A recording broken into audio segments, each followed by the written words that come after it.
आज के सनातन ब्राह्मण ट्रास्टर खानाकुल सनातन ब्राह्मण समन्वय ट्रास्टर जे सभा चलছে তাতে বেশ কিছু এজেন্ডা আমরা শুনলাম এবং কিছু মত আমরা পেলাম আর একই সাথে জানতে পারলাম যে আপনি আরামবাগ ব্লকের এই খানাকুল সনাতন ব্রাহ্মণ সমন্বয় ট্রাস্টের সম্পাদক হয়েছেন। প্রথমে জানতে চাইছি যে আজকের এই এজেন্ডাগুলো সম্বন্ধে আপনার অভিমত কি এবং আপনি কিভাবে আপনার এই সংগঠনকে আরামবাগের বুকে এগিয়ে নিয়ে যাবেন। আরামবাগের বুকে এগিয়ে নিয়ে যাওয়া বলতে প্রথমে এখানে আমার ব্রাহ্মণ সমন্বয় ট্রাস্টের যারা মানে কর্তা ব্যক্তিরা উপস্থিত আছেন প্রত্যেককে আমার সশ্রদ্ধ প্রণাম জানাই। অনেকেই আমার পিতৃতুল্য আছেন এখানে। আমি একটাই কথা বলবো, আমরা যেটা জানি আমরা বলতে আমিও ব্রাহ্মণ বাড়িরই মেয়ে। আমাদের বাড়িতেও পুরোহিত আমার বাবা কাকা জ্যাঠারা রয়েছেন, ওনাদের মুখ থেকে শুনেছি যে ব্রাহ্মণ বর্ণের শ্রেষ্ঠ। যদি বলেন অনেকেই এটা নিয়ে উপহাস্য করে থাকেন, কেন ব্রাহ্মণ বর্ণের শ্রেষ্ঠ কেন? আপনি এর মাঝেই দেখলাম সুরজিৎদাকে একটা প্রশ্ন করলেন যে সুশান্ত বাবুর আপত্তিটা কোথায় টোল হলে। তো এখানে যেটা আপনাদের প্রশ্ন ছিল ওনার কাছে যে তাহলে কি শাসক দলের পক্ষে আমরা বলে টোলটা এখানে হচ্ছে না?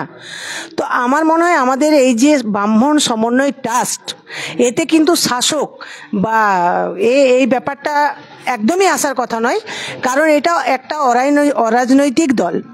এবং এটাও বলি যে যখন কিন্তু সুশান্তবাবুরও কেউ অসুস্থ হন বা দলের নিয়ে আমরা দেখে থাকি অনেক সময় কিন্তু কেউ পাড়ের ঘাটের কালী মন্দিরে, কেউ দক্ষিণেশ্বরে প্রার্থনায় বসেন, পুজোয় বসেন, সেটাও কিন্তু আমাদের এই ব্রাহ্মণ পুরোহিতদের হাত ধরেই কিন্তু পুজোটা ওখানে প্রার্থনাটা ওনারা করেন।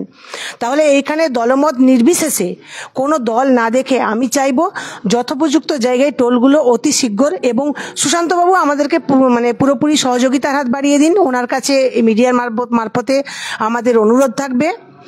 আর আরেকটা বলবো যে আমি যে প্রথমবার এখানে এসে খানাকুল থেকে এই সম্মানটা পেয়ে যাচ্ছি, এটা আমার খুব ভালো লাগা।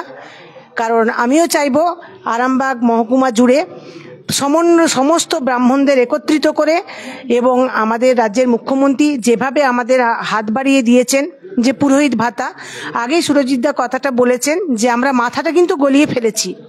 অতএব কিছু সময়ের হয়তো অপেক্ষা, যেটা এখন আমরা 5,000 পেলে পরে 10,000 আদায় করে নিতে পারবো, কারণ মাথা যেখানে গলিয়ে ফেলেছি। আমরা যদি একত্রিত হতে পারি, সমস্ত ব্রাহ্মণ সমন্বয় ট্রাস্ট একত্রিত হয়ে এবং সৎভাবে থাকতে পারি, মানুষের পাশে থাকতে পারি, আমাদের উদ্দেশ্য যদি মহৎ উদ্দেশ্য হয়ে থাকে, সফলতা অর্জন করবই। কারণ একতাই বল, এটুকু আমরা জানি, আমাদের একত্রিত হতে হবে।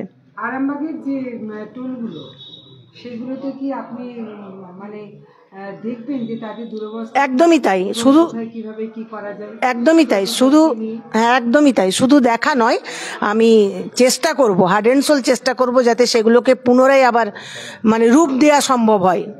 এবং যেটা সব থেকে সুরজিৎদা বারংবার বলেছেন যে জেনারেল কাস্ট ব্রাহ্মণ, সব থেকে বড় কথা ওই যে ছোট্ট বাচ্চাটি 230 টাকার জন্য স্কুলে ভর্তি হতে পারেনি, এটা আমাদের প্রত্যেকের লজ্জা। আমি চাইবো যে জেনারেলদের জন্যও সরকার ভাবুক। কেন্দ্র এবং রাজ্য দুপক্ষের কাছে আমাদের অনুরোধ থাকবে, যখন কাজের ক্ষেত্রে কোনো পার্থক্য থাকে না তখন কিন্তু জেনারেল বলে 2 ঘন্টা সময় কমিয়ে দেয়া হয় না। 12 ঘন্টা ডিউটি যদি জেনারেলদের হয়, অন্যদেরও 12 ঘন্টাই হয়। জেনারেল বলে বেশি বা কম কিছু হয় না, অতএব গ্রেস মার্ক কিছু থাকে না। একদম সবাইকে সমভাবেই দেখা হোক। কারণ আমরা যেটা ভেবে থাকি জেনারেল কাস্ট মানেই বিরাট ব্যাপার, কিন্তু এরকম নয়। আমার মনে হয় ব্রাহ্মণরা খুব কষ্টের সঙ্গে কিছু মানুষ আছেন।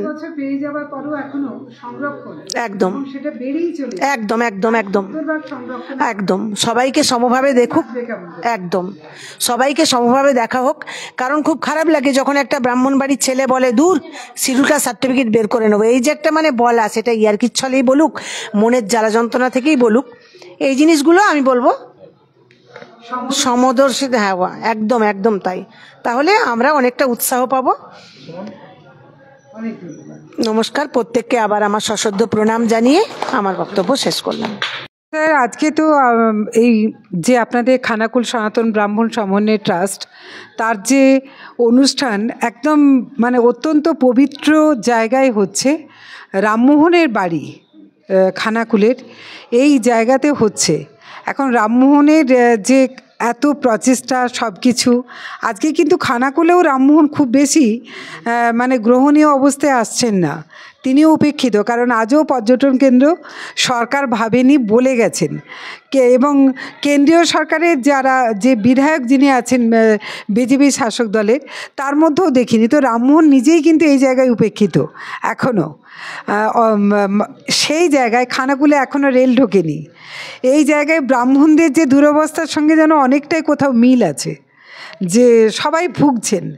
তো আজকের এই যে এতক্ষণ ধরে যে সভা চলছে, যেখানে আপনাদের সেক্রেটারি বললেন এবং সদ্য দায়িত্বপ্রাপ্ত একজন ব্লক সেক্রেটারি তিনিও বললেন, আপনার কাছে জানতে চাইছি ব্রাহ্মণদের জন্য সত্যিই কতটা ভাবা উচিত। কারণ আপনি দীর্ঘদিন পৌরোহিত্য করছেন, এই যে যাজন প্রক্রিয়ায় কিছু আয় কিন্তু এখন আর সেরকম হয় না, অথচ আপনাদের জন্য বিদ্রূপ কিন্তু প্রচুর আছে। ব্রাহ্মণরা নাকি সব কিছু নিয়ে নেয়, ব্রাহ্মণরা নাকি প্রচুর ফর্দ করেন, মানে একটা বাজে ভাষা থাকে, ফর্দ করেন। কিন্তু ব্রাহ্মণরা যে পুজো করার সময় তারা যে যার পুজো করেন তার পাপ পুণ্যের সমস্ত দায়ভার প্রথমেই ঘাড়ে নিয়ে নেন, এই মন্ত্রটার কিন্তু কোনো বিচার হয় না। তো এই জায়গায় দাঁড়িয়ে উপেক্ষিত ব্রাহ্মণ কি বলবেন আপনি? প্রথমেই আমি জগৎগুরু শঙ্করাচার্যকে আমার ভক্তিপূর্ণ প্রণাম। উপস্থিত খানাকুল সনাতন ব্রাহ্মণ সমন্বয় ট্রাস্টের যে সকল সদস্য পদাধিকারী ব্যক্তিগণ আছেন, তাদেরকে আমার সশুদ্ধ প্রণাম জানাই। সর্বোপরি জানাই, বিশদ আলোচনা এখানে অনেক হয়েছে। আমারও বক্তব্য, যেসব ব্রাহ্মণরা 50,000 ব্রাহ্মণের ফর্ম ফিল আপ হয়েছিল, রাজ্য সরকার 5,000 মাত্র দিয়েছেন। আমরা ওই যে আমাদের সম্পাদক বলেছেন যে আমরা যখন মাথাটা গলাতে পেরেছি তখন বডিটাও গলিয়ে নিতে পারবো। এই পরিপ্রেক্ষিতে রাজ্য সরকারের কাছে আমাদের ট্রাস্টের পক্ষ থেকে বিনীত অনুরোধ, যে সকল ব্রাহ্মণরা এখনও পর্যন্ত ভাতা পাননি, যদি কিছু তাদের জন্য সরকার ভাবেন তাহলেও কিন্তু আমি খুব আনন্দিত হব এবং ব্রাহ্মণরাও আনন্দিত হবেন। আপনি নিজে ভাতা পান নাকি? আমি এখনও পর্যন্ত পাইনি। আমি অনেকেরই রাজ্য সরকারের কাছে আবেদন করেছিলাম, তাদের কিছু মাত্র হয়েছিল। আমি খানাকুল এই নথিপুর 1-এর একজন বাসিন্দা, 5 জনের মধ্যে আমার 3 জন মাত্র হয়েছে। আমার নাম হচ্ছে রবীন ব্যানার্জি। রবীন ব্যানার্জি, নথিপুরে বাড়ি। এত বছর ধরে যাজন প্রক্রিয়ার সঙ্গে যুক্ত আছেন, আপনার নিজেরই সরকারের কাছ থেকে ভাতা পাননি আপনি? এর থেকে তো দুর্ভাগ্য আর কি হতে পারে। আমি পাইনি এখনও পর্যন্ত, সরকার এখনও ভাবায়নি আমাদেরকে। তা আমি বিনীত অনুরোধ করছি সরকারের কাছে, আমি কেন আরও যেসব ব্রাহ্মণরা ভাতা পাননি তাদের যথাশীঘ্র সম্ভব তাদেরটা চালু করার জন্য বিনীত আবেদন রইল। এক। দ্বিতীয় কথা হচ্ছে, এখন উপস্থিত কিছু কিছু ব্রাহ্মণরা ভাতা প্রায় 3 মাস যাবৎ বন্ধ হয়ে গেছে। কী কারণে হয়েছে সেটা জানি না। সরকারের কাছে আমার আবেদন রইল যাতে সেই সব জিনিসগুলো চালু করা যায়, তার জন্য মিডিয়ার পক্ষ থেকে আমি আবেদন জানাচ্ছি। অনেক ধন্যবাদ।